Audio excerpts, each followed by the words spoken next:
but now I saw that still 8 o'clock, 8 to 10, the lecture is scheduled in the Zoom. So sorry for keeping you wait for half an hour. Right. But today I start lectures, continue lectures until 10:30.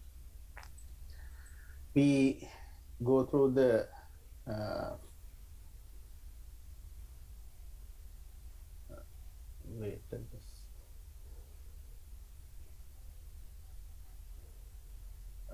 the slides. It's a very important part we were discussing because for nutritionists, rather than the BMI or the body mass, body composition is so important. Um, and we discussed last time what are the techniques that we can use to measure the body composition. So BMI has problems. Uh, Although the BMI is generally okay to get an idea about uh, the BMI has a J-shaped relationship with the mortality. So higher the body mass, usually the mortality or the death, the chance of death, risk of death increases, and at the same time, this side, when the BMI is lower than 20, the mortality rate again increase. So the best or the lowest mortality was observed between 20 and 25. So therefore, international cutoffs are set between 20 to 25 because that's the lowest mortality rate or the mortality risk. There are reasons for these the two different increases. So this increase is due to cancer and heart disease and NCDs. The other side is mainly because of the digestive and the pulmonary diseases. Men and women have different shapes or the slightly different uh, shapes. Men always have a higher risk of mortality. You can see that the men have a higher risk of mortality than the females.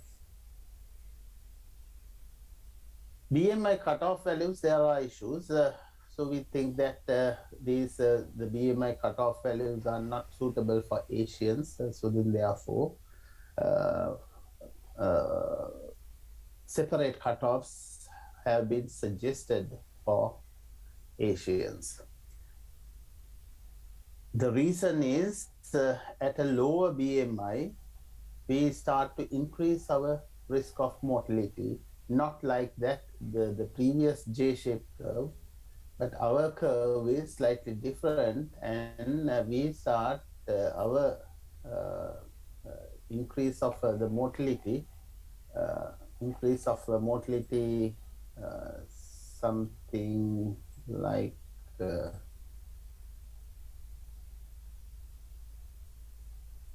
this.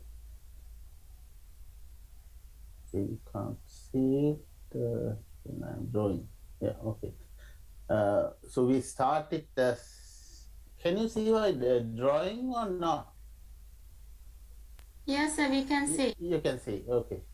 Right. So can you in the screen you can see uh, the full slide, and at another side there are two other windows Like, or some. yes, sir, we can see Okay. slides. Right. Because today I'm using a different equipment, so that's why I asked. Right. Anyway, so you can see that the for Asians this started to increase. Uh, sorry, something like this.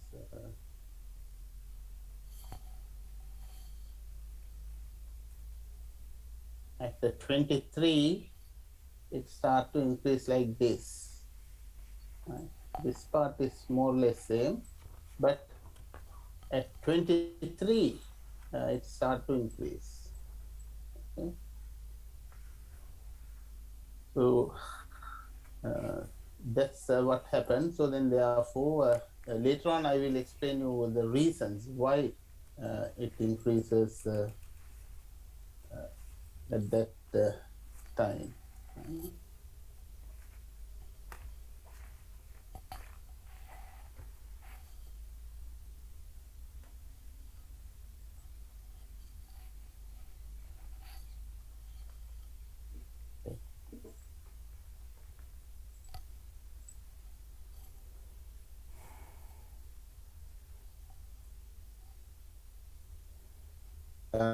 Then I explain you the advantages and disadvantages of body composition assessment.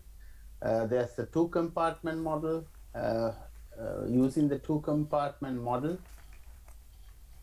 or that the assumption of thinking that our body has fat and the fat-free mass, we use skin fold thickness and hydrodensitometry and the bioelectrical impedance as methods of measuring the body composition.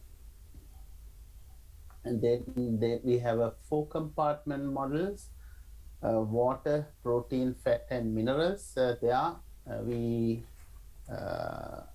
use three other techniques: isotope dilution, DEXA, CT, and CAT scanning. These are used in research purpose, so not in common field research or the not in practice. And then you saw the hydrodensitometry. The mainly why we do that, using Archimedes principle, we measure the density of the body. Density of the body is measured or determined using the hydrodensitometry or underwater weighing. So we know the density, and then we know the body weight. Therefore, we can calculate the body volume. So once we know the body volume,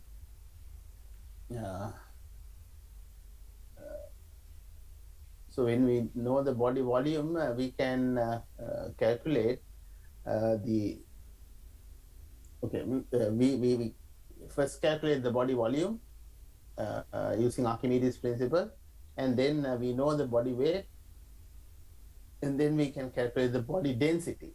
Once we calculate the body density using another set of equations or straightly using series equation, we can calculate this is the series equation, we can calculate the body fat percentage. If we know the body fat percentage, we can calculate the body fat, amount of body fat. If we know the amount of body fat, which is two compartment model, therefore the other part is fat-free mass. But here we can't directly measure the water. Water we can't directly measure because water is also part of lean mass, that you should know. So there are pros and cons in using these equations and these methods. I think that's where we stop. Sanali. Yes, sir. Right. Recording in progress. Today, a very important practical topic, that's a skin fold thickness. In human nutrition, I can't remember whether,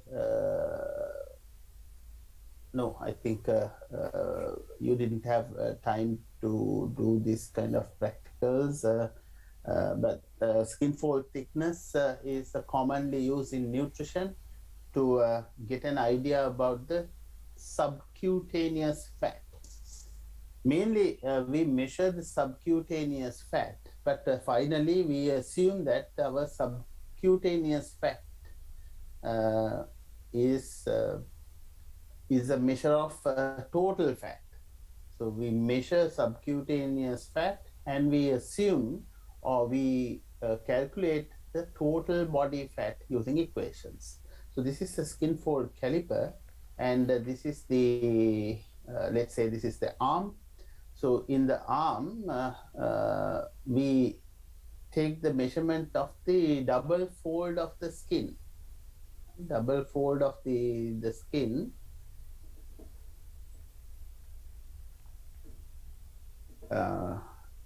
Here, although we said it's a skin, actually we take the skin and the this subcutaneous fat layer.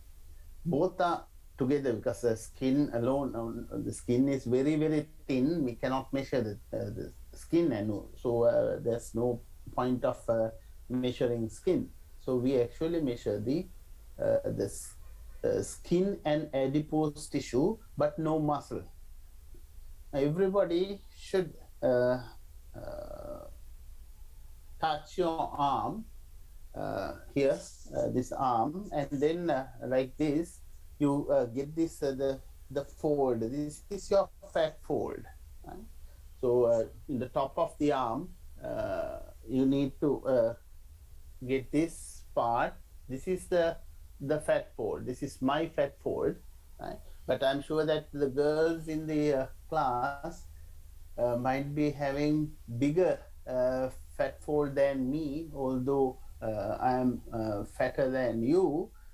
The girls should have a higher fat fold than me, because generally, as I mentioned earlier, the females can have, or they usually have, more fat as a percentage. As a percentage, more fat in your body.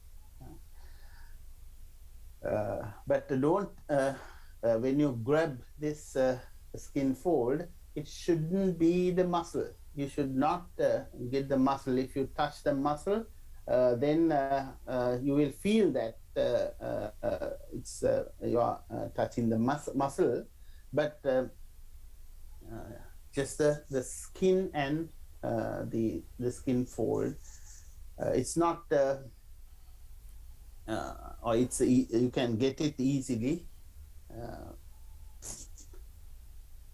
But if you touch the muscle, you will feel that that's a muscle.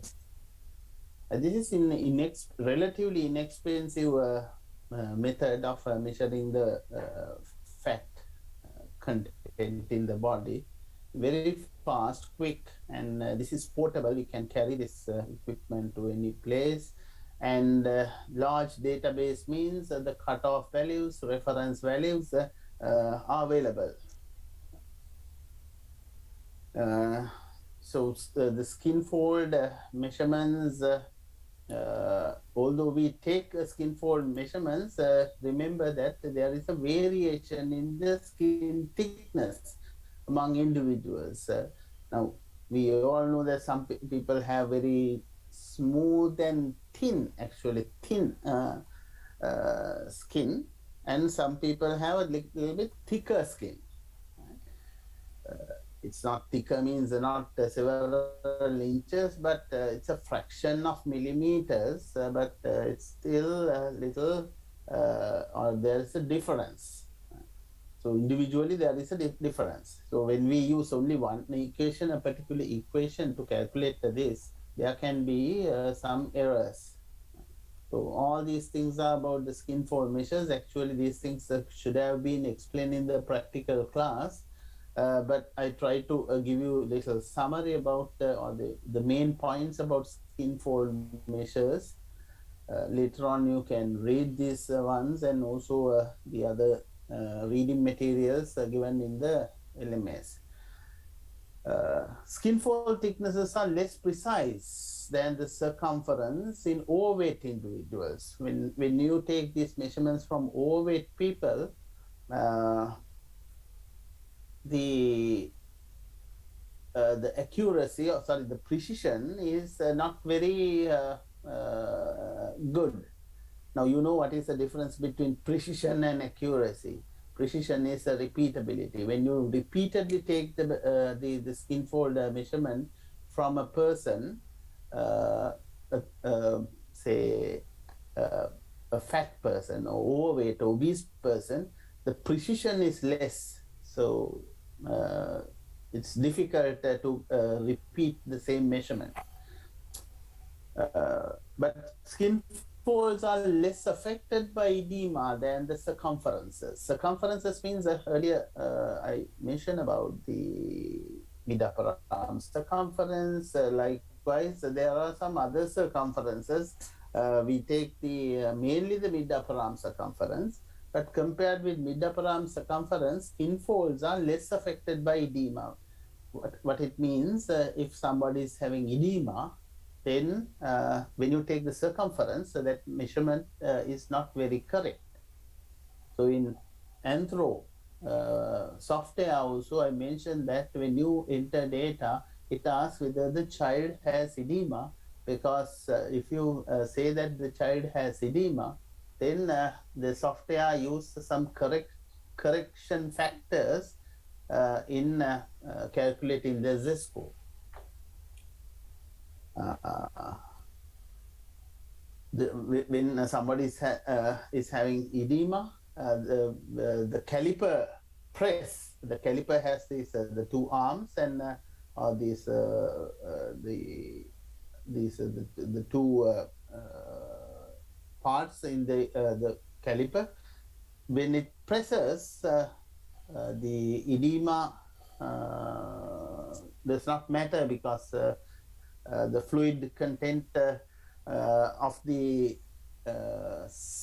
subcutaneous fat layer is very, very low. This edema is not in fat. That's the other thing. Then the next is this slide shows you the different kinds of types of calipers. Left to right, this one is called Lang caliper, Lang, L-H-N-G. And then we have the slim guide caliper. And then this is Holten, so this is Holten.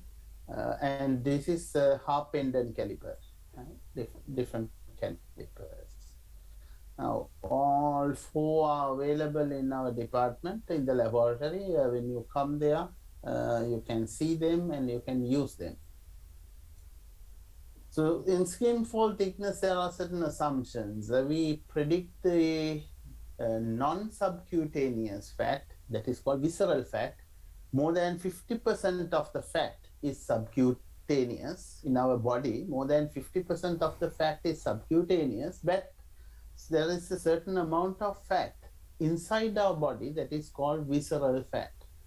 We do not measure visceral fat, but we predict the non-subcutaneous fat or the visceral fat, which is that fat is deposited inside the body between organs inside your body cavity. We predict that one as well, but we measure only the subcutaneous fat. We take the measurements of skin fold thickness from various body sites, not from one place. Right? So then it represents the average thickness of all subcutaneous fat. You think about your body, males and females in this class can think about your body, and you know that the different parts of your body has different amounts of fat. Right? The males have the fat deposited in their abdominal area, and the females have fat deposition mainly deposit in the lower part of the body, that is the thighs and in the buttocks.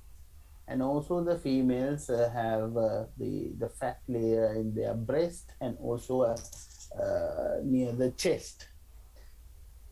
During the pregnancy, that also changes and more fat is deposited. That's for the pregnant woman. Now, when we take the subcutaneous fat layer using a skin fold caliper, we need to take measurements from different parts of the body, and then it gives the representative value of the thickness of subcutaneous subcutaneous fat, not from one place, not from the arm. Also, we assume that compressibility of fat is similar between subjects. So when compressibility is when you get this the fat layer, when you touch it like this, that the compressibility is different. Some people have very kind of a soft fat, and some people have a little bit thicker one, but it depends on the person. So, but we assume that this compressibility is similar in all subjects, all people. We assume that the skin thickness is negligible. That's why I earlier said that different people have different thicknesses, but we assume that it is negligible. And also you should know that when we are pressing using the calipers, that can change the extracellular fluid. So when you press like this, you can see that in the picture, this is how the measurement is taken. The measurer should hold this the fat fold like this, and then the same person is taking the measurement using the caliper. But when you're pressing like this, it can displace some extracellular fluid. The fluid may go towards the other sides when you're pressing. And the pressure from skin fold calipers may force some adipose tissue lobules to slide into areas of lesser pressure. So what it means, when you press like this, and also when the caliper arms presses, some of the adipose tissue lobules, now in the inside the adipose tissue, the fat is deposited as lobules. Lobules are like not only just the cells, but the cells together. There's a lobules. Some lobules may displace or shift to these areas which have less pressure. Now this is the pressure areas, and these are less pressure areas. So there can be changes in the fat. Right? Adipose tissue lobules slide into the areas, right? And also some extracellular fluid may displace to other areas. So then what it means, when you really measure the skin fold thickness, sometimes some fat may not be there, and sometimes the fluids may not be there. So then there can be problems in the accuracy.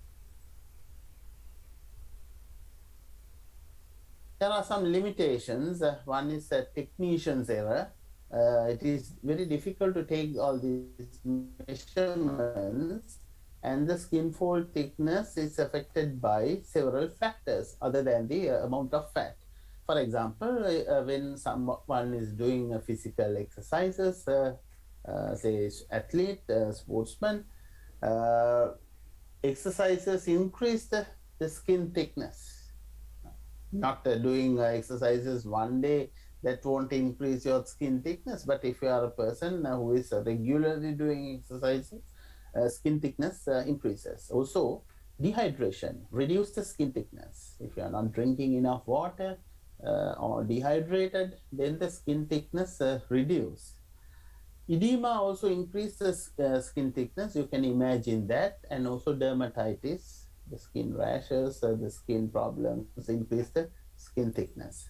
But we don't consider any of these things when we are taking the measurements. So then, therefore, that will affect our measurement, final measurement. And also, since we measure the external fat or the subcutaneous fat, and we predict using equations or using calculations how much of visceral fat we have. Uh, there is a lower correlation or lower connection between the outside fat or subcutaneous fat and visceral fat. So if I repeat it, we measure the subcutaneous fat and we predict, actually we are not measuring the visceral fat, and we measure the visceral fat, we predict the visceral fat. So visceral fat and subcutaneous fat, everything is the total fat. This is total fat. We measure this, we predict this, and then we said that this is the total fat. But subcutaneous fat is a poor predictor of visceral fat. That means some people have, now to be a good predictor of something, right, X and Y, let's say this is a skin fold measurement and this is the visceral fat. If there's a great agreement, the values must be something like that. Higher the skin fold thickness, higher the visceral fat. Lower the skin fold thickness, lower the visceral fat. But this relationship is not very strong. So in statistics, you learn about the R value. R value should be very high. It's a correlation coefficient. But here the R value is not very high. So then these values are distributed like that, not around this line. So then the prediction is not very strong statistically, if I say. That's why you need to know the statistics. If you're not good in statistics, then that means your thinking, scientific thinking has a problem. So these things you need to use your statistical knowledge. Not yet, I'm sure that the correlations have been done. Yes. Yes, you did the correlation. So now all this, although you do the courses one by one, the courses finally we don't consider the course by course when there is a problem. Remember that if you want to be a good practitioner or a good nutritionist or any professional, you are not using the one course at a time when you are making solutions. For example, nutrition assessment, that is assessment. You can't say that is assessment. Assessment, this is human nutrition. Now, human nutrition things are used in nutrition assessment. So since some food science students, they cannot take this course, certain things were, basics were done in human nutrition. So to become a food technologist or food scientist, that knowledge is enough. But since you are going to be a nutritionist, then these things must be understood, you should know the things very well. What are the limitations and how to use the skin fold caliper and all those things. And in the next semester, you are going to learn sports nutrition and also medical nutrition and therapy. So then those are the applications of what you are learning now. So when you are studying, also try to apply them in a real situation, hypothetically. We try to give you some examples and some opportunities in the class to apply this, but practically you can't do that in the field, because anyway that the field practicals you will do it only once or twice, but that gives you some understanding about the using of the technique. By practicing the caliper in 1 day or 1 hour in the laboratory may not be enough to take the measurements very correctly, very precisely. You need more practice because there can be a lot of technician errors. Technician errors means the person who is taking the measurement can make errors. This is how the measurements is taken. Now I'm going to show you one video. In that video, that is made for females, and I think the male and female both videos are available in the LMS, but I want to show that the video to you and explain some of the things in the class.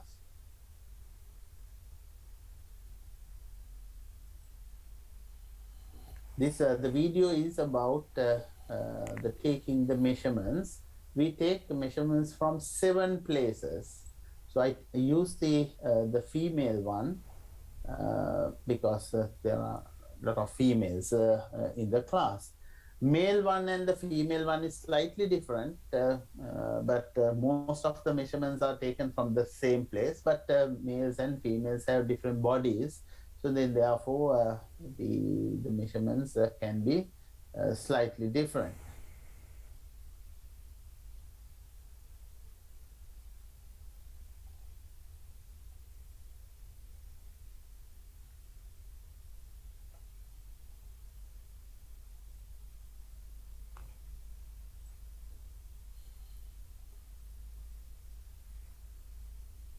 If you cannot hear the sounds, let me know.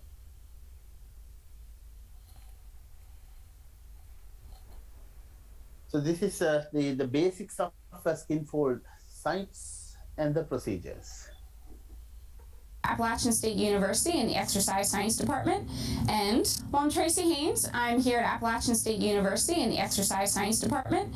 And hi, I'm Grayson Johnson. I'm a student at Appalachian State University. And we're just going to go through how to perform a 7-site skin fold measurement. And so we'll go over a couple different angles with how to actually take the measurements, a little bit with caliper etiquette. So first I'm going to start off with my caliper. And personally, I like the Lang calipers, and we'll show the differences with some of the other caliper options that we have. But personally for me, with a smaller hand, I can really handle the Lang a little bit better than some of the plastic larger calipers. Now these are typically made for somebody who's right-handed, so that you can hold it here with your thumb on the trigger, and then you're able to read the measurement here. If you're left-handed, it doesn't really work properly because you'd have to tilt your head underneath. So for all of you lefties out there, you just have to be a righty for the day. So first thing is really just kind of talking to your subject. For these measurements, most of them are going to be done kind of under the shirt, so we typically will ask our subject first if they mind taking their shirt off. It is possible to do measurements over clothing, but you will get a little bit of skewed results. So Grayson, do you mind removing your shirt for our measurements?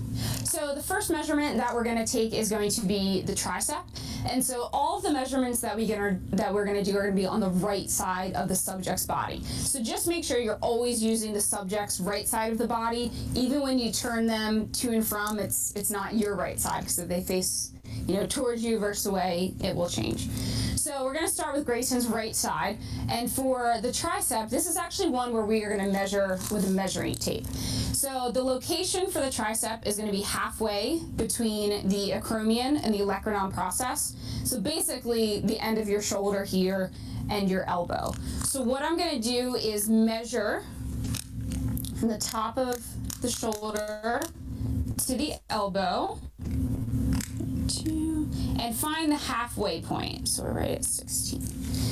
Now, typically it helps to make a mark on the body so that when you go through and measure again, you don't have to measure a second time.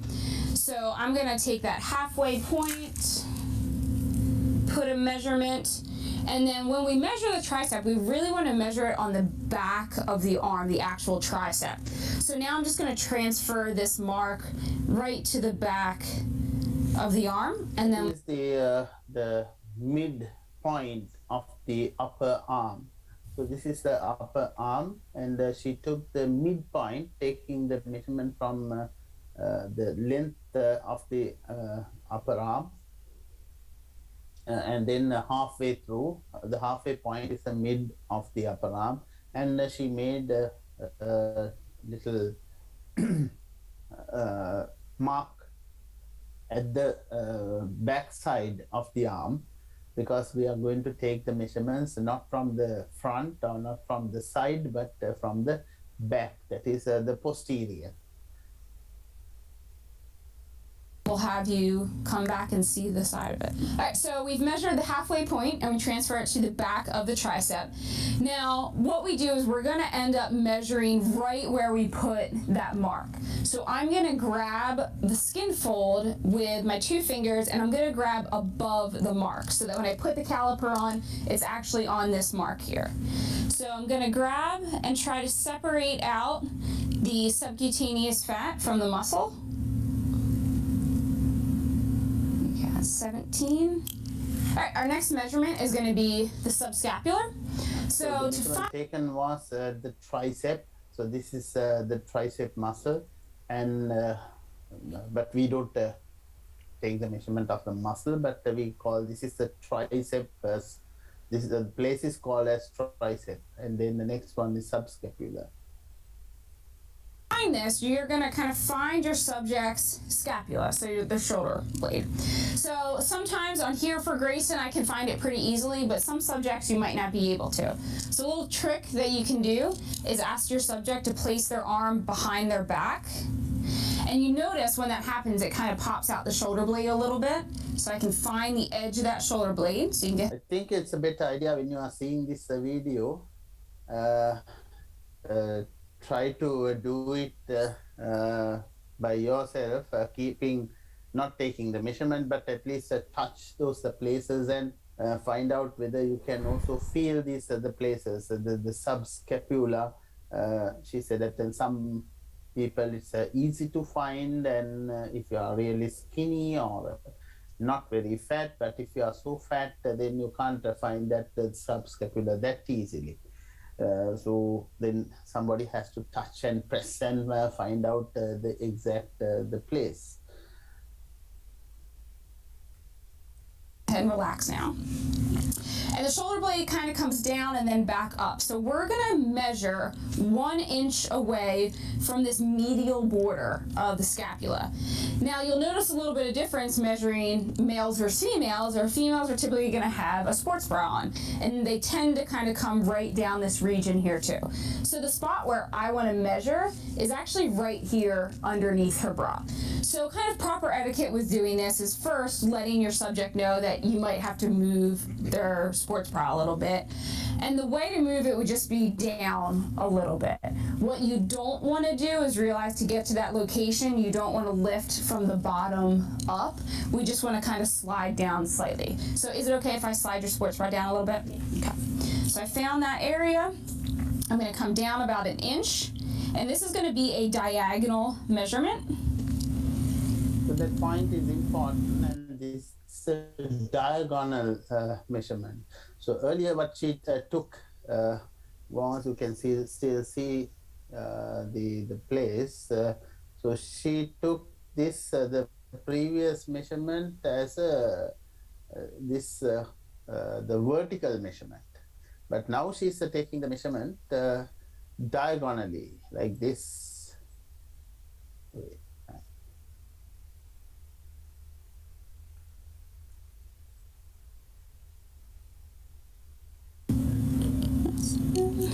And relax. All right, so another measurement that we have is going to be the chest, and this is also going to be a diagonal fold. And so this is the only one that varies slightly between a male and a female, where for males, you're going to measure halfway, or you're going to go halfway between the nipple and the armpit, or the crease of the armpit. For the females, you're going to go a little bit higher. You're only going to go about 1/3 of the way and closer towards the armpit. Males, the difference, as you mentioned, you need to practice that. This is the armpit, and then the let's say the male's the nipple is there. So this measurement is taken in this path diagonally between the armpit and the nipple. But here in females, slightly different. Look at this, watch the video. Now this one you can typically just eyeball, and also we had the issue of the sports bra being in the way as well. So this is another one where you may not have to necessarily move it, but you're just going to let your subject know where you're measuring. So I'm just going to be grabbing on the side of your armpit right about here. So we're just going to measure close to kind of the armpit here, and it's a diagonal fold, pulling away the skin and the subcutaneous fat from the muscle. And relax. Okay, so for the mid-axillary measurement, this is going to be on your mid-axillary line, so that means in the middle of your armpit coming down. So if you had a shirt on, you could see it's kind of the line of your shirt, but for measurements, we obviously don't have your shirt on. So it's going to come straight down from your armpit, and where we're actually going to take that measurement is across from the subject's xiphoid process, the end of their sternum right there. So once again, for a female, we actually have the sports bra as almost a marker for there, because they typically sit right where your xiphoid process is and comes right across here to your mid-axillary. So what I'm going to do is first be able to get to the region, because when you're standing there, your arm is down. So kind of we have a couple options. Grayson, you could either put your arm kind of in front of you like this, or you can kind of put it behind you a little bit this way, whatever's more comfortable. What we want to avoid is having your subject kind of put their arm up and stretch, and that'll just displace the skin a little bit. So this is perfect. I can get to the region, she's not stretched out. So coming straight down from her armpit, right across from the xiphoid process. You may, to pinch, need to move the bra a little bit up, so I'm just going to move this up a little bit if that's okay. Okay. A vertical fold. All right, so for this measurement, we're gonna do the suprailiac. So we're talking about your iliac crest on your hip, and supra is just above it. So we're gonna try to locate that iliac crest, and it actually helps if you have your subject help you out, because sometimes you can't tell maybe where their hip is, and you don't want to be poking and prodding. Sometimes people just have really high hips that you can't really tell by looking at them. So Grayson, if you could find your hip bone for me, great. So here's the top of her iliac crest. And so what we're going to do is we're going to measure 1 inch above the iliac crest, and this is going to be a diagonal fold. And so we want to still have it in the front of the body. We don't want to have it right here on the back. So it's this front, this iliac crest, this diagonal, and we'll go about 1 inch above.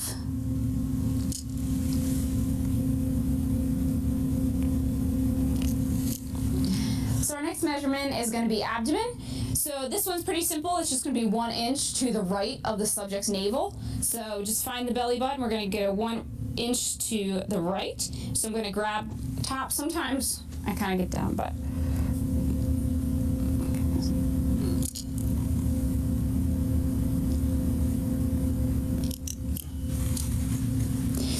for our last measurement for the thigh, this is going to be the second one where we actually are going to physically locate the halfway point, just because it's a larger area to measure.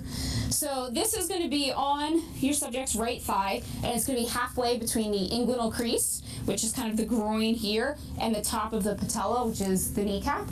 So what I'm going to actually do is have Grayson help me out. Just want you to kind of lift your leg up a little bit, and that way I can just kind of find the crease of where of her leg. So now you can go ahead and put it down, and I'm actually going to have you hold the measuring tape right there. And then halfway point, 44, 22. And we're just going to mark that halfway point. So once again, you don't have to go back your second and third time through and actually measure it. 1 time is good enough.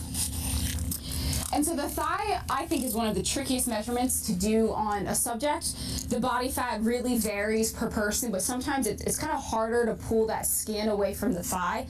One thing you can do is kind of have your subject kind of rest most of their body weight on their left leg, and so that this one is just kind of slightly supported on the ground. So I'm gonna once again measure above. And this one you might have to pull a little bit more and actually pinch your subject to get that measurement. And on females, this is typically going to be one of the higher numbers for body composition. Now we're going to do a waist circumference measurement. So those are we're going to have the skin fold measurements. Measurements are taken at different points in the body. So you need to practice all these things, and you see that this is not very easy. And finding the spot and taking the measurement, all are difficult. And also practically, sometimes you can't do these things in the normal situation, because especially with the females and even with the males, you need to have kind of separate place to take these measurements. Recording in progress. The measurements have to be taken at least 3 times, and each measurement or between measurement difference should be less than 1 millimeter. The measurements comes, the caliper gives the readings in millimeters, but say for example, when you take the first measurement, if it is 18 millimeters, the second one shouldn't be 20. If it is 20, then you cancel all the measurements and start taking the measurements once again. So the next time measurement is 18, and the next one is 19, and the third one is 18. All 3 are accepted, and you take the average. But if the values come like that, 17, 18, 19, you have to cancel out, and you have to take the measurements again. So what it means, between 3 measurements, the only difference, the acceptable difference should be 1 millimeter. If it is greater than 1 millimeter, we assume that your measurements are wrong. So very often you will get this kind of errors because you don't have practice. So only if you have good practice, the person who has a good practice can repeat, or the precision can be maintained. And that is one of the problems in this skin fold measurements. I'm going to show you the rest of the part of this video, another few minutes, that measures the circumferences that I'm going to talk a little later. Measuring tape, and we want it to be a spring-loaded tape so that we can have some tension while we're doing this measurement. Inches or centimeters, doesn't matter, depends what your chart is in. We're just going to do this in inches. And so where you're going to measure for the waist circumference is going to be between the ribs and the hips, whatever part of your subject is smallest. And that will vary depending on person. So sometimes it may be, for example, Grayson right in here is where it's usually taken from the narrowest part of the upper body. Now, her narrowest part, by looking at this, her body from the front, you see that this is the narrowest part. So then the measurements are taken around the narrowest part. So from the back side as well. So this is a circumference. So the circumference is taken around this, the narrowest part. But in some people, it is difficult to find the narrowest part, especially if somebody is fat. You can't find the narrowest part. So then there is another technique. We take the measurement from, first we get this, place the umbilicus, belly button, and also you need to touch and find out the lower rib. The lower rib, and touch kala balanna, the lower rib, you know that it's a halfway rib, it's not a complete rib, it's a half rib. So that position is taken, and then you get the distance between this the belly button or the umbilicus level and this lower rib, and halfway through that, the half point, is considered as that is we define as the waist. Waist,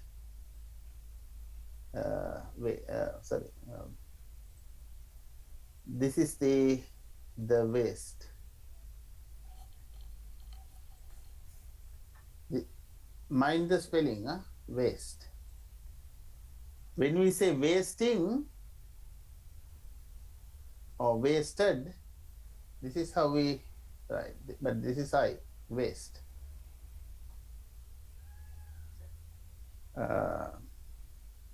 So this is the waist, and we take the waist circumference. So similarly, the hip circumference is taken from the widest part of the body. So by looking at a person, you can decide what is the widest part. So this is the hip, and then we take the measurement around that the hip. So you will see how the measurements are taken at practical points in the video. She's smallest, but for somebody else it may be higher or lower. So this is one where you'll have to adjust it depending on body type. So I'm going to, if you can hold that with your hand, I'm actually going to kind of walk around her to first do this so I don't have to give her a hug and possibly make it uncomfortable. Great, so now you can go ahead and relax. And so we're just going to hold the tape together and put a little bit of tension on and see where the number 0, where it crosses the next line. Just make sure too that for some of these measurements that 0 doesn't always start right here at the end. Make sure you see where it actually starts as your starting point. And then we get a measurement. So another way to do a measurement, I showed before how you could have the subject hold it and you kind of walk around them. Another way is to open this up and kind of put it over the subject, kind of like they're jumping rope, and put it over your subject, and then you have the tape to go around. And as we said before, you're gonna pick whatever spot is smallest on the subject. Now, if you're not able to tell, or maybe the person is just kind of straight down, you can actually take kind of multiple measurements, kind of a high, medium, and low one, and see whichever one ends up being the smallest, and then that's the measurement you would go with. Well, thank you for joining us for our little demonstration with skin folds and for waist circumference. I showed you the hip circumference. All those are measurements. There are practical ways of taking the measurements. When you come to the practical class only, I can tell you. So there's no point of telling all these things, but theoretically you should know the positions, exact positions of taking those measurements.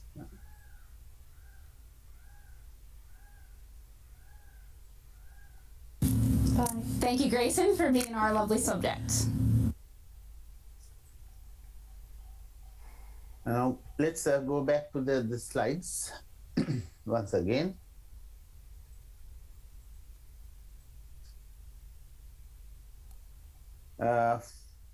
Sometimes, now remember that I said that we have to take the measurements from multiple sides, not from one side. Taking one side measurement or the single side measurement is not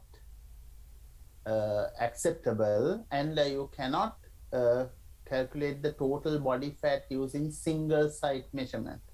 Just the tricep is the easiest place to take the measurements, but just taking the tricep skin fold thickness won't tell you, or you cannot calculate the total fat, because all those equations that we are going to use need more than one measurement. At least it needs, I think, 3 measurements, as far as I can. Yes, 3 measurements.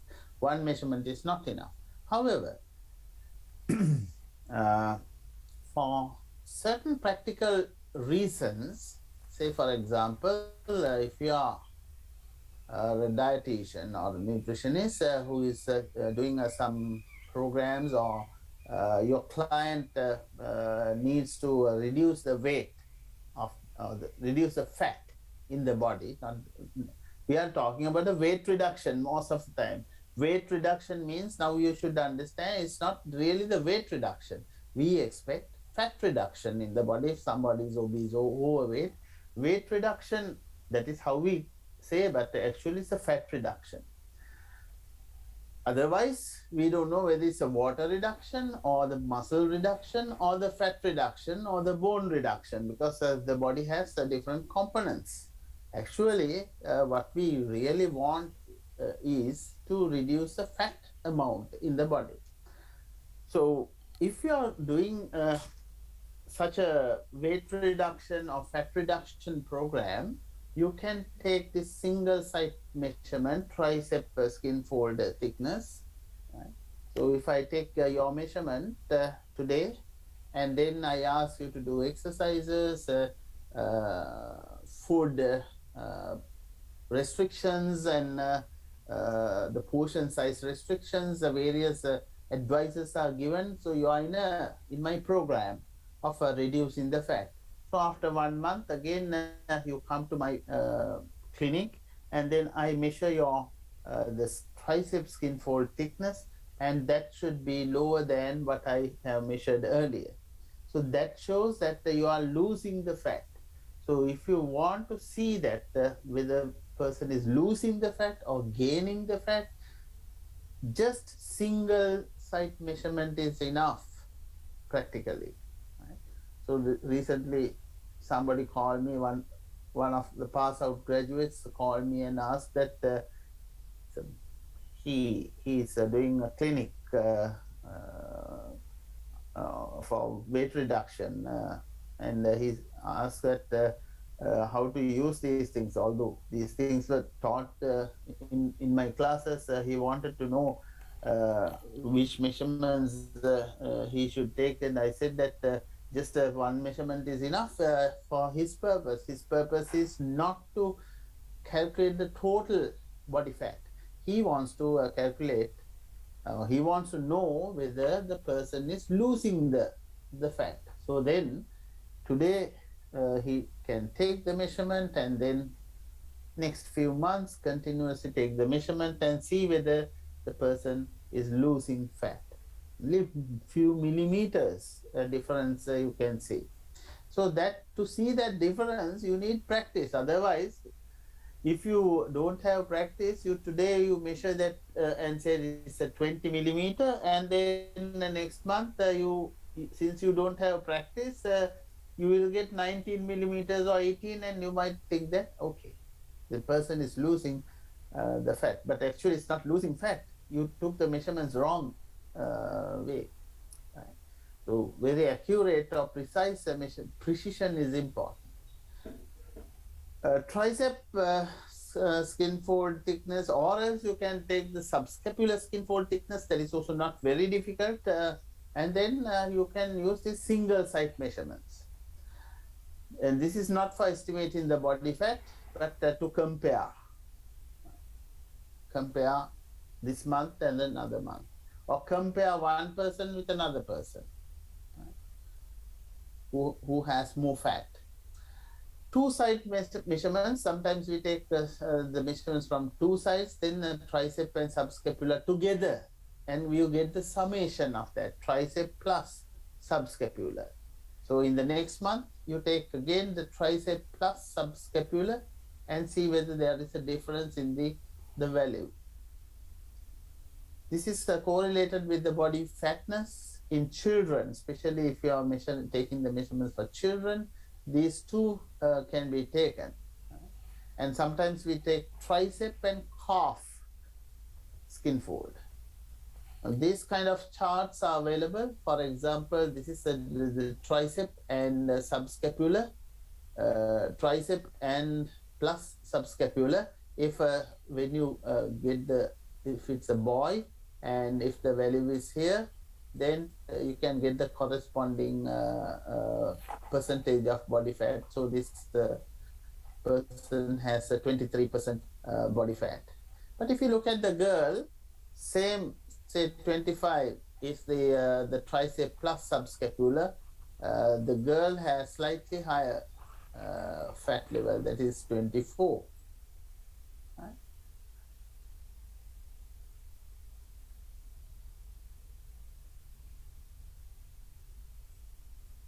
So these are the body fat standards. So this is the optimal range for a male. Optimal range. This is a boy. This is a boy. Optimal range starts from around 9% or 10% up to say 20%, 9 to 20%. But females, optimal range is not that, it is too low. For a female, the best or the optimal percentage of fat is 15 to 25. Right?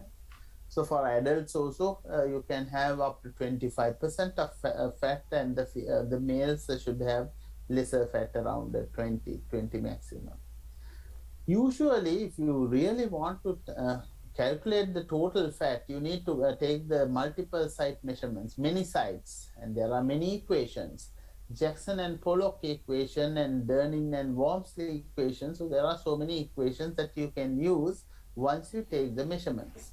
And finally, we used to measure the density and the body fat using series equation or the Brozak equation.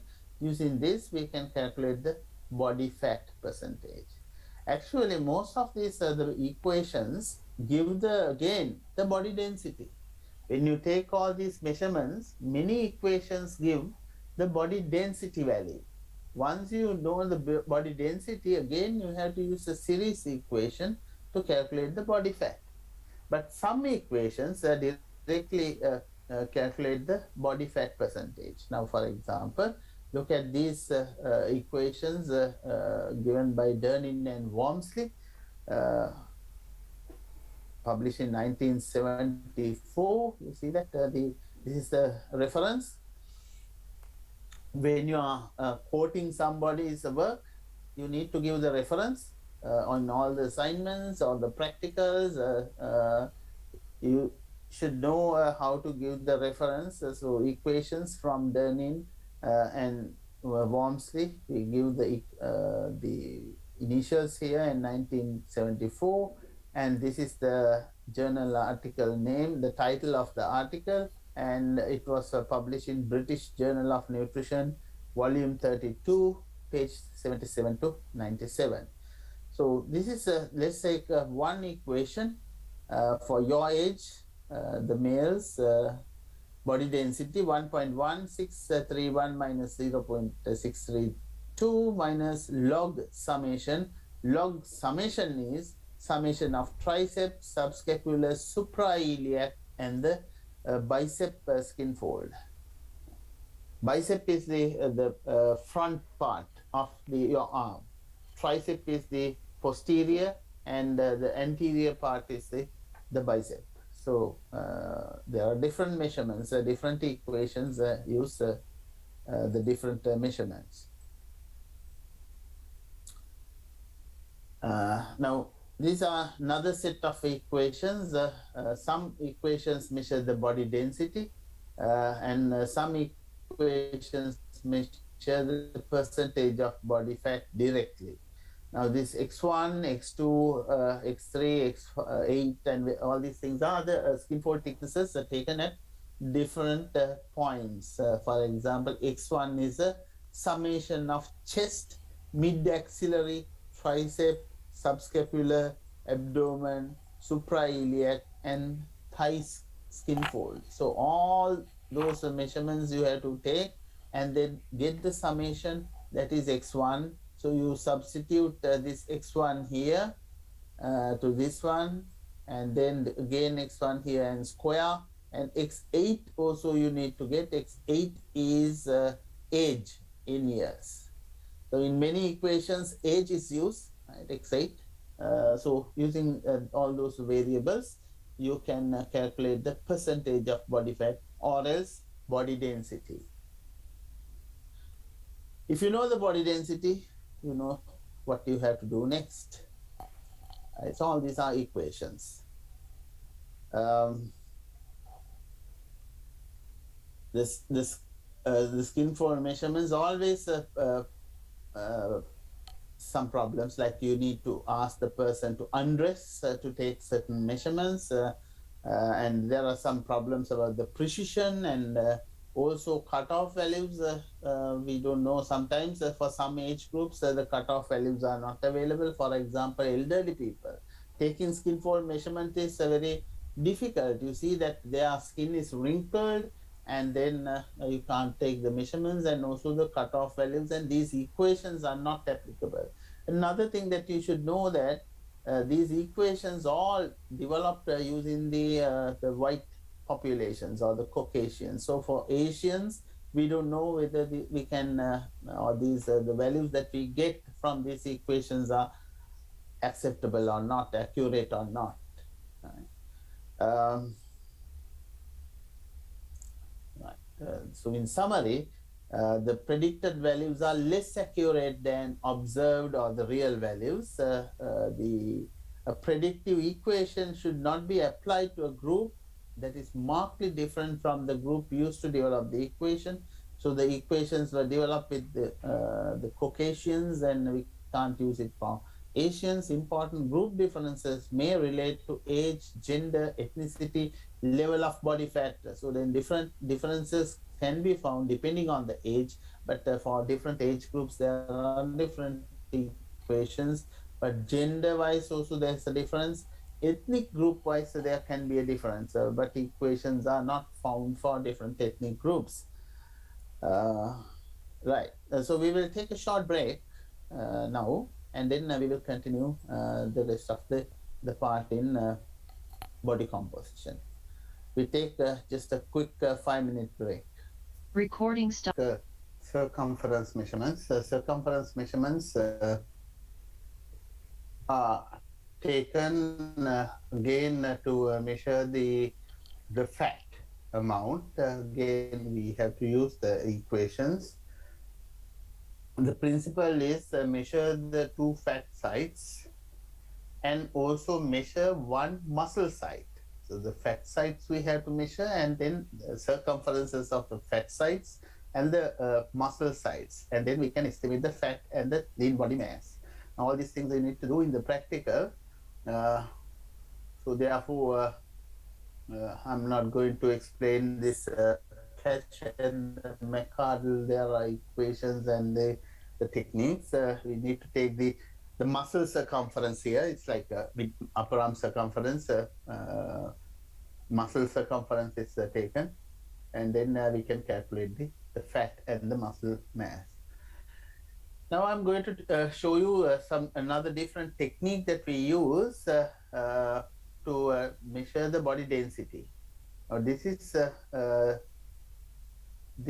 is an alternative for the underwater weighing.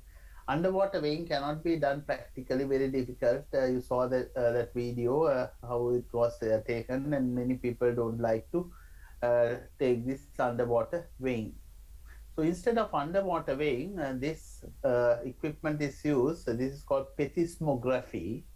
And the principle of plethysmography is, now this is kind of a little capsule, right? It's like a capsule which has a fixed volume inside and a fixed pressure. That's air pressure. Air pressure is a constant. Right? When this person is not sitting, let's say this is the empty capsule. It's you can see that it looks like a bathtub, but in an angle, and it has a lid. So when the person is not there, there is a fixed volume, air volume inside, and there's a fixed air pressure. So we know that, and this is actually connected to a computer, and we know that the computer has those data. And then what happens, we ask this person to sit here, and then again we close this and take the measurement. So what happened here, because now this person is sitting inside, certain air is displaced.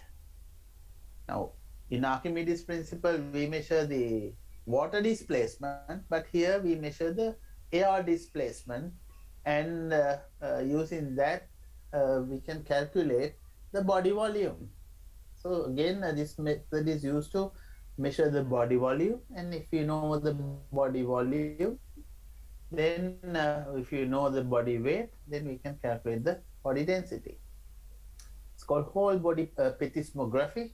So this is air displacement. So in this the chamber, right? So these are some more diagrams to show that the different kinds of the equipment. Again, this is an expensive one, and this has an electronic circuit and connected to a computer, and the weight is also taken. Right? This is called whole body plethysmography. Advantages over hydrodensitometry is this is the subjects are not they are not facing that kind of difficulties. Subject acceptability is high, precision, and the residual lung volume is not a factor, because anyway this is air displacement, not water.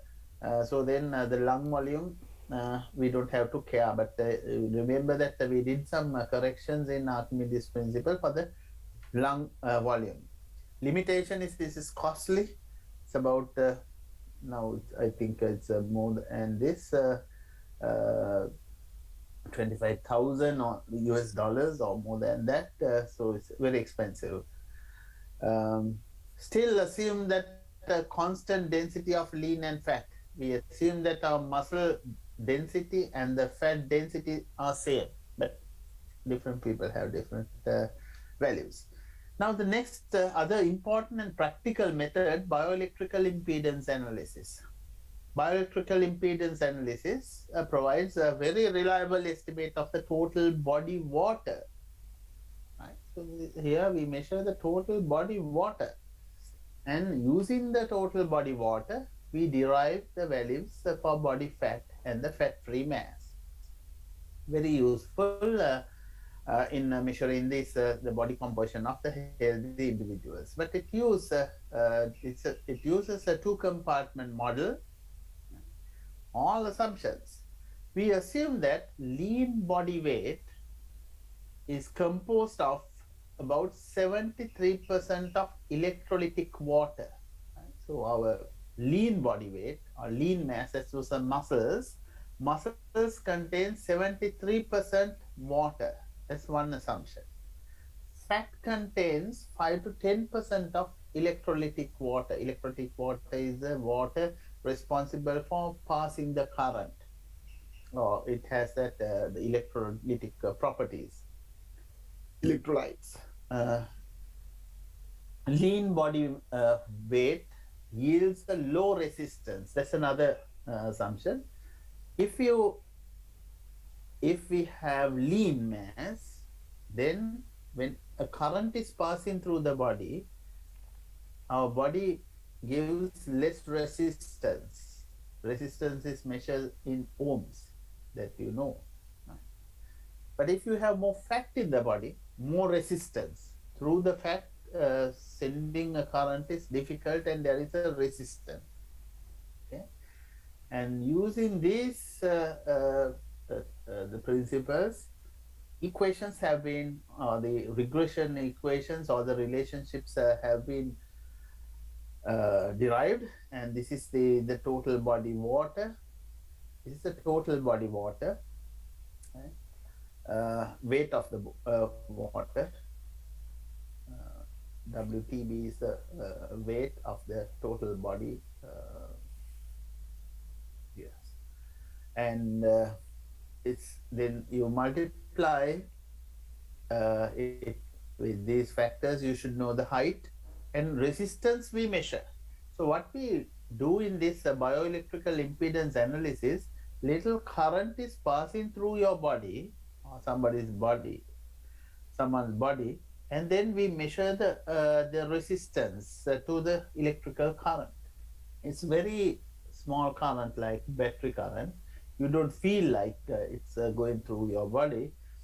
And we using ohm meter, then you resistor meter, you measure the resistance. If you know the resistance and if you know the height, and this equation also wants to know the body weight, and then using this equation we can calculate the body water.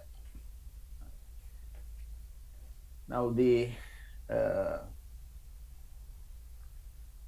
there are different equations for different age groups and also gender. This is example for women, 18 to 29, your age, and this is the equation that you can use, but you need to measure the resistance in ohms. And once we know the body water, now okay, so sorry, this is the body water. So once we know the body water, right, once we know the body water, we can apply this principle here. 73% of water, 73% of water is in our muscle. So then that means when we have 73 grams of water in 100 grams of lean tissue. 73 grams of water in 100 grams of lean tissue or muscles. Here we calculate how much of total water in our body. Right? So then, if we have this much of water, 73% of that is in the total, sorry, 73% of this water is in the lean.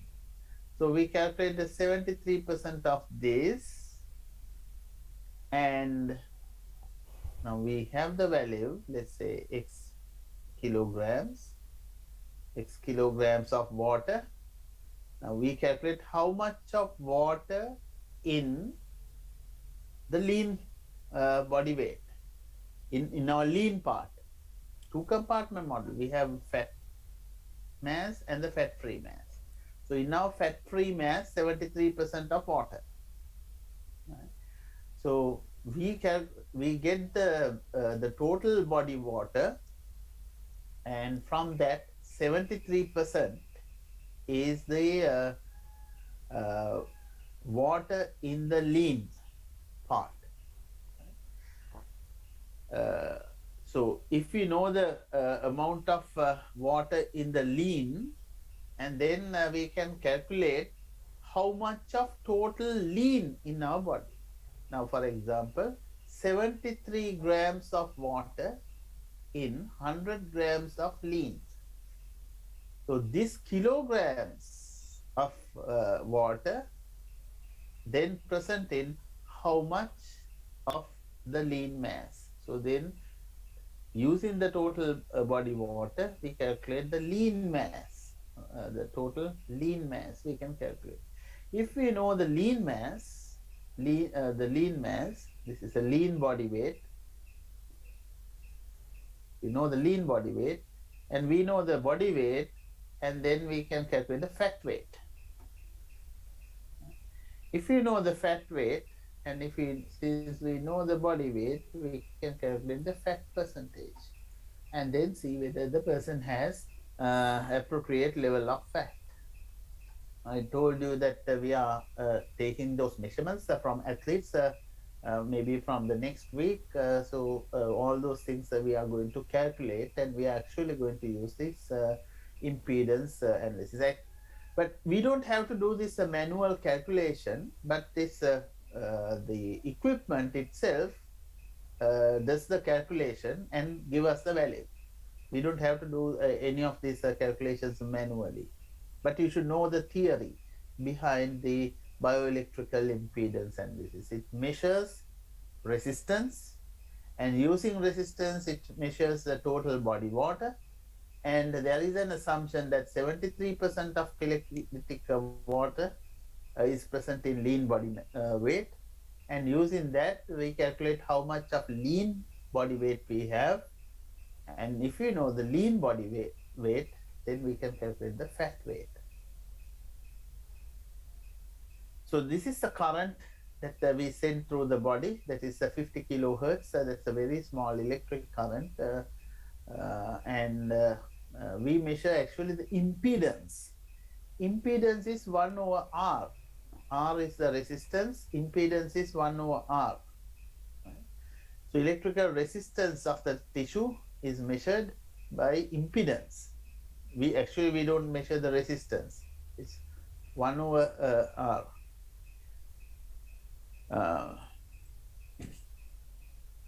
So let's see how some of the other principles. We assume that our body consists of several cylinders. So those who did physics for A levels, I think majority did physics. So you know that the resistance is proportional to the length of the cylinder.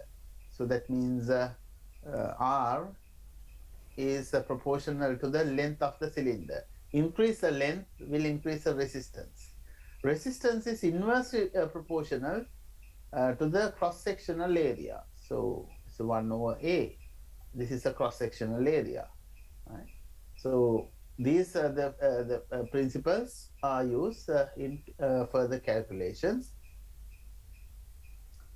So the volume, all the problem is our body volume. Volume is equal to the length of the cylinder multiplied by the area.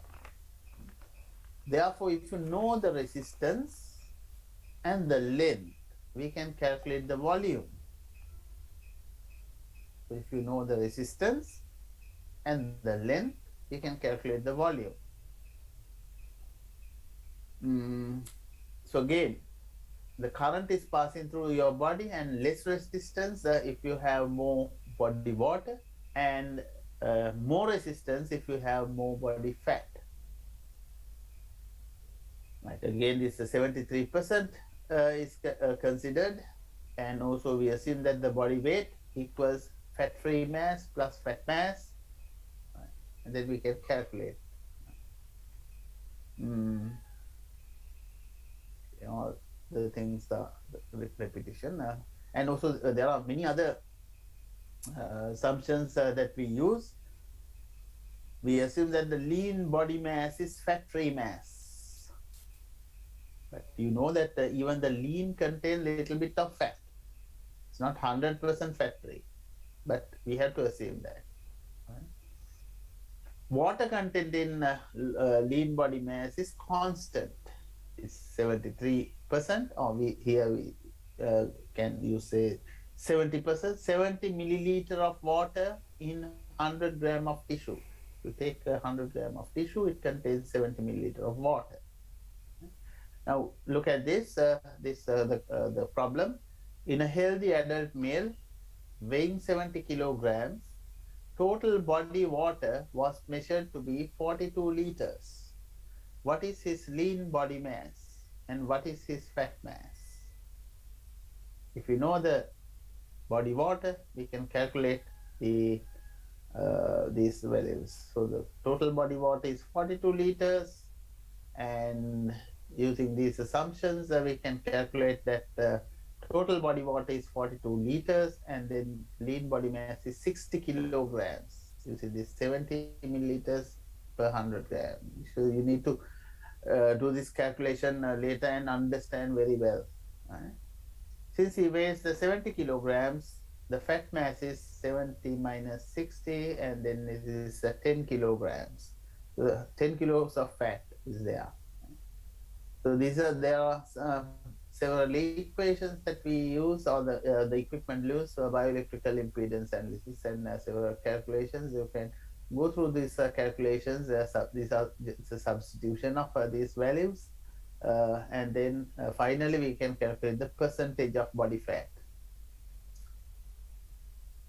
Now I'm okay. I will show you very soon how the bioelectrical impedance analysis is done. Anyway, that is a costly equipment, but now low-cost equipments are available. But most of the bioelectrical impedance analysis equipments are portable, non-invasive, although little current is going through. Nothing, we don't put anything into the body, so that means it's a non-invasive. From outside we take the measurement. That's the meaning of non-invasive, and it's very fast or quick. This is how it works. this is the body, and from this point to this point, a current is passing through in some equipment, and some equipments the current is passing through the feet and to the arm, right? Hand or the arm, right? So the electrodes are fixed here and electrodes are fixed here, and then the measurements are taken. So here the ohm or the the resistance or the various other measurements are taken here, and then calculations are done by the computer, and we can see the amount of water, amount of fat, amount of fat-free mass using the equipment. There are some scale type bioelectrical impedance analysis analyzers. So we have this in the laboratory. So when you come back, you can take your measurements, sending a current through the body. Metal plate electrodes, and this is a little bit cheaper one, and then the current is going through from this side to this side. This is how the measurements are usually taken in a sleeping position, supine position, and the two electrodes are fixed here, and the current is going through the body. Right? Now I'm going to show you another quick video that we prepared in our laboratory to take the measurement. To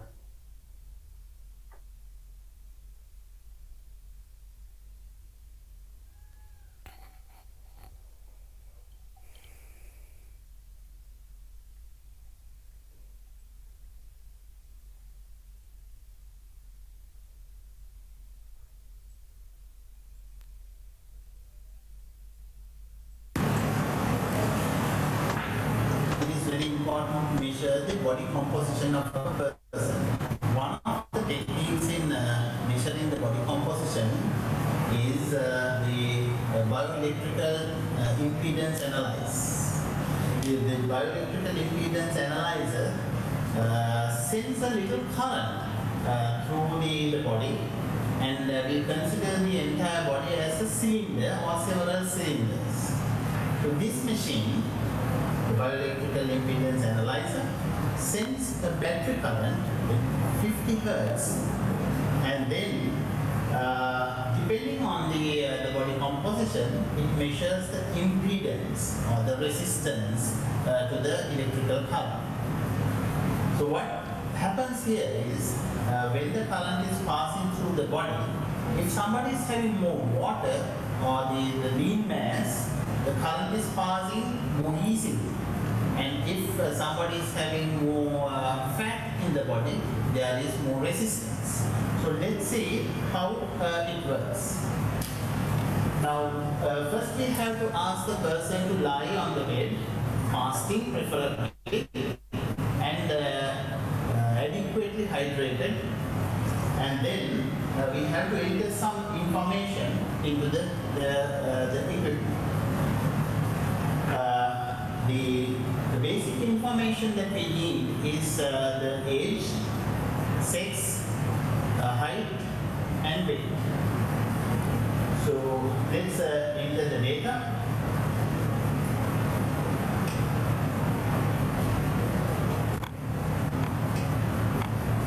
So the gentleman has the height of 161 centimeters, and the weight is 58 kilograms.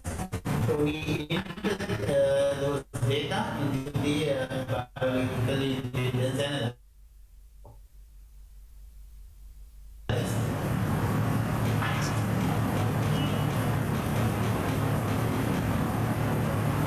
The next step is we have to fix these electrodes to two parts of the body. Two sets of electrodes are fixed to the leg or to the feet, and another 2 sets of electrodes are fixed to the hand. So now we are going to fix the electrodes, and before putting electrodes, we have to clean the skin.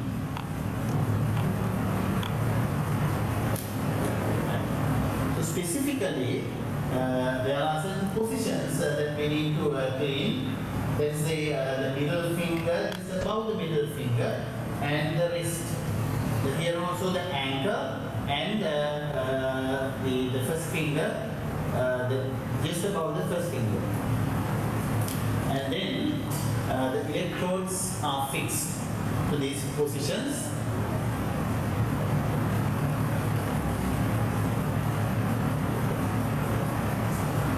So here 2 electrodes are fixed to the feet, and the other 2 electrodes will be fixed to the hand. So the person should stay keeping the legs apart, not touching the legs.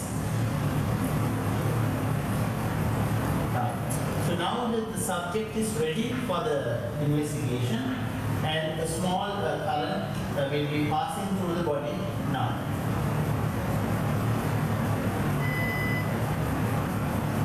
It's measuring the values. Now so it's a very quick, and it took only the few seconds to analyze the body composition. So basically, it measures the body water first, and then based on some equations, it calculates the other compartments, fat mass and the fat-free mass. Okay, now that the video explains the technique and how it is done practically. Now you need to do that one in a practical, and see how what kind of values that you get in your body. Right. Any questions up to now? Very straightforward things. Don't worry about the technique. How to do it? You have to do it. But the theory or the principle. Are there any questions? Good morning, sir. So I have a question. Yes. So doesn't the clothes affect the reading? Because sometimes the fabric can act as insulators. No. The current is passing. We assume that the current does not come to the surface of the body. The current goes inside the body. That's the diagram that you show, that the red, the path of the current. The current is passing internally. Not it does not come to the surface of the body. If it comes to the surface, then the clothes affect. Anyway, that you cannot, there are little techniques that you cannot touch your hands together and also your limbs or the legs together. You have to put those legs apart. You saw that in the video. The gentleman was sleeping in the sleeping position, but the legs are apart. So we consider our body has different cylinders. So this is one cylinder, arm is a different cylinder, body is another cylinder, head is another cylinder. So all are cylinders. So through cylinders we send the current. Okay. Yes, sir. And Sir, but importantly, I told you that in 2 places that you have to be well hydrated when the measurements are taken. If you are dehydrated, the measurement will give you wrong values because your body water, it measures directly your body water. So if you drink coffee or caffeine, or if you do exercises before you come to the lab to take measurements, the measurements may vary. Yes, what else? yes, thank you, sir. And I have another question. So suppose a person is suffering from fatty liver disease, some disease which cause fat to deposit in the abdomen. So in that case, we cannot consider that visceral fat and the That's also subcutaneous. fact. That's also fact. So here we don't use the visceral fat or the subcutaneous fat because we are not measuring the visceral fat. We are not measuring anything. We don't measure fat. That's what you have to understand. I mean, so your question is important. Now, you think about this principle. We never we never measure the fat in the bioelectrical impedance. Directly, we don't measure the fat. But what we measure is, we assume that if somebody has more fat, then that person has less water in the body. If somebody has more muscles, more water. More water means electrical conductivity is high. If electrical conductivity is high, the resistance is low. The resistance low or high, that can be measured by sending a current. And then with all those the variables have a relationship. That is what we this equation, or we say it's a regression equation or model. That equation gives the relationship between one variable and another variable. So you know that y equals beta 1 x1 plus beta 2 x2 plus beta 3 x3 kind of multiple linear regression models that you have learned in mathematics and statistics. So similarly, these are equations. So these equations have been derived mathematically, statistically.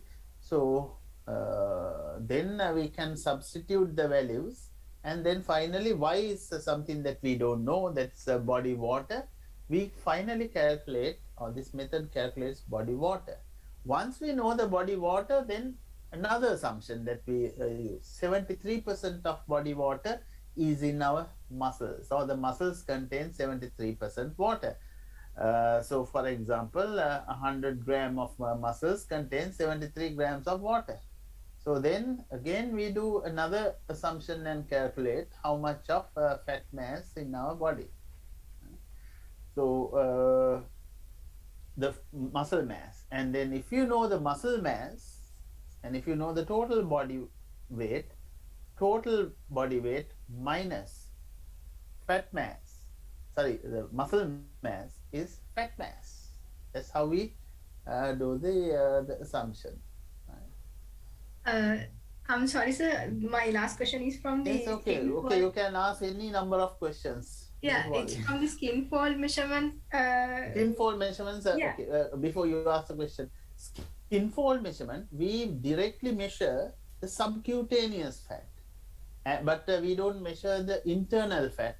But we measure subcutaneous fat. Again, these equations, regression equations, using that we can calculate either body density or body fat. Yes. Now, question. Yes, sir. Now we predict the visceral fat by measuring the subcutaneous fat. Now the theory, we assume that the relationship is linear. So when it comes to a person with fatty liver disease, any disease which causes extra fat to deposit in the abdomen, can we consider the relationship is linear in that case? Fat is deposited in the liver, or fat is deposited in the heart, or fat is deposited in the lungs or the kidneys, or in between kidney and any place, it doesn't matter. All those fats are considered as visceral fat or internal fat. The fat in the organs and between organs, all inside, is the visceral fat. Subcutaneous fat and the visceral fat are the major fat in our body. Major fats. But there are some other fats as well. The fats in the blood, or the fats in the all cells contain fats. All cells, even the muscles contain fat. But those are we cannot separate them out. We can't separate it out. So then mainly we assume that we have subcutaneous fat and we have the visceral fat. So the fat that you are talking here is the fatty liver is not so many kilograms of fat there. Remember that. Fatty liver means your liver is not such a large thing, but your subcutaneous fat, your skin is the biggest organ. So I think you know that our biggest organ is skin. So beneath the skin, behind the skin, we can deposit large amount of fat compared with our subcutaneous fat. A fatty liver person has relatively little amount of fat. There are so many other fat parts. So the simple answer for your question is the fat. That fat is also considered as internal fat. That's not subcutaneous. So that is also included. It doesn't matter. If I quickly say something like that, you take a measurement of the same person before fatty liver and after fatty liver. Let's assume that no other differences in the fat, but you will get a difference in the measurement because he has deposited fat. Okay, sir.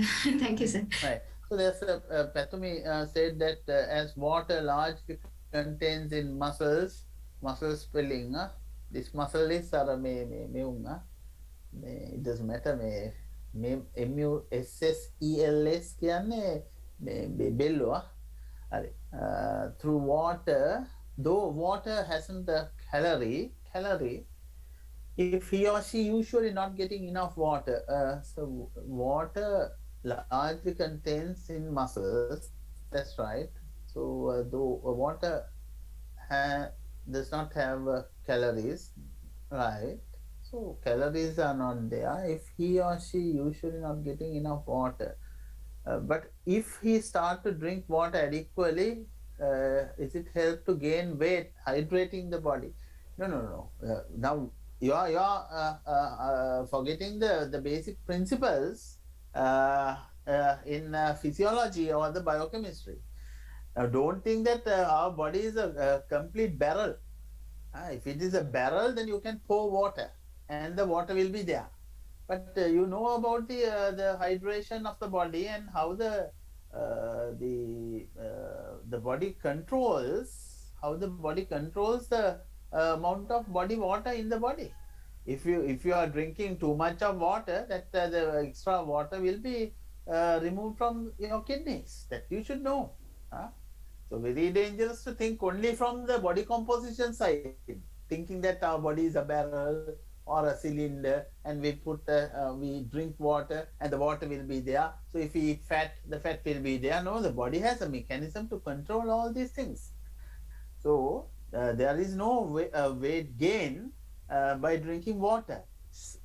As soon as you drink water, so if you drink cup of coffee or water or tea, then that will be added. But later on, your body has a homeostasis, right? Body water balance. So water balance, and you will not get overhydrated. If you drink more water, you will vomit. So it does not affect. But proper hydration must be done if you are dehydrated, and if after sweating a lot, then you will get some problems in the measurements. So let's quickly see the other things before we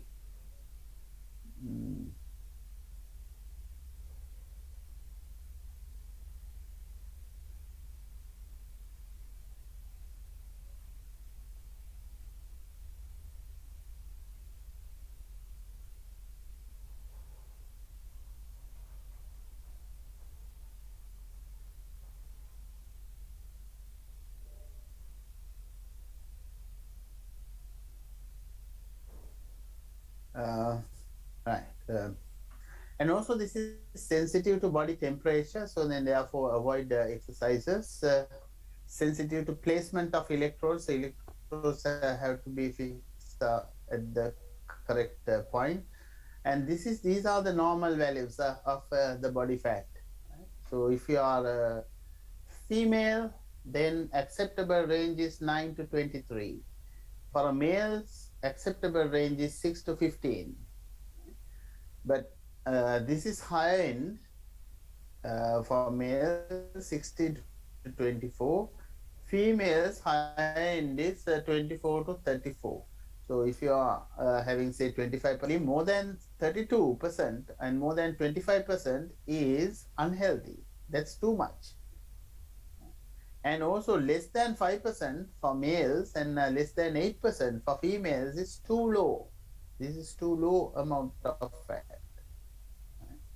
And I quickly show the some other techniques, take another 5 minutes. Dual energy X-ray absorptiometry or DEXA is another technique we use, and you see that it's a big equipment. This is an X-ray technique. So the person has to stay like this, sleeping supine position, we call it, and then this is the equipment arm, and the X-ray comes from here, and the body is like scanning the body through this machine, and then it gives so it's something like that. The person is sitting, and then you can get the normal X-ray, and then this is the vertebrae, the spinal cord or the spine measurements. But DEXA can be used to measure whole body composition. You can change the settings, and then you can see the. So, do you see the full slide on your screen? No, sir. Oh, right. Okay. I thought.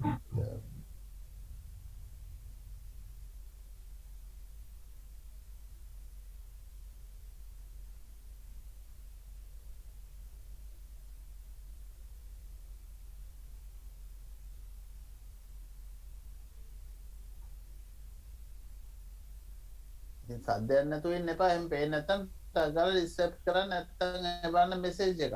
So I see your messages. අහනකම් ඉන්නවා. මට සැක හිතලා අහනකම් ඉන්නවා. Group leader ටක් ගාලා මට කියන්න ඕනේ මේ මොකක් වෙනවා කියලා excuse කරලා. හරි. Now this is how the measurements are taken, and you can change the settings of the machine, and even you can not only the bones, but you can see you can get the image of the total body fat and the muscles. So the muscles fat images can be taken using DEXA. Right? So here they use two different energy levels of X-rays, two energy level X-rays. That's why it says dual energy X-ray absorptiometry.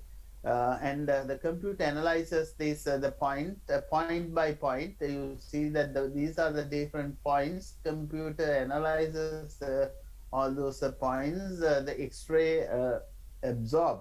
When the X-ray goes, it goes through our body, X-ray. So then it analyzes those points, and then it's actually we send a very low dose of radiation. And it takes about 20-30 minutes, but I think now it takes about 10-15 minutes to take these measurements. We can use this method for young as well as old people. So this diagram again shows the same thing. The scanning bed, and the X-ray generator is here, and at the top the detector. So X-ray goes through your body, and this is a scanning arm. Right. So those are that's the main measurement. There are some other measurements that we take. These are used in more or less in research purposes, not the normal situations. The dilution, I just introduced them, and but in the class I'm not going to discuss these things in detail. But you need to read a little and find out and ask questions in the next lecture if you are unable to understand. Dilution principle is something that we use. So here the basic principle is we use the isotopes. Deuterium is used to measure our body composition. So the reading materials explain this dilution technique. So I skipped this for the time being, and in addition to that, there are some other techniques in addition to DEXA. Using DEXA, we can measure even the bone density, right? So that's important for the calcium, and also to know about whether we have stronger bones or whether the person has osteoporosis. Osteoporosis is detected by DEXA, right? So doctors prescribe DEXA, and by looking at the BMC or BMD, that's the body mineral content or the body mineral density, they can decide whether somebody is having osteoporosis or not. Other techniques that we use are CT scanning and MRI scanning. Already I told you about the bioelectrical impedance. Which method that you use depends on the compartment of interest and availability of technique, staff, the condition of the patient, and the location where you are going to take the measurements. So in the next lecture, we will talk about the distribution of fat. Now we talk about the fat measurements or the body composition, fat mass, water, or minerals, or the bones. If you go for 4-compartment model using DEXA, you can separately calculate the minerals or the bones, water, fat, and the fat-free mass. If you go for the 2-compartment models, you can get the fat and the fat-free mass, or the fat and muscles. Simply, muscle means the water is also there.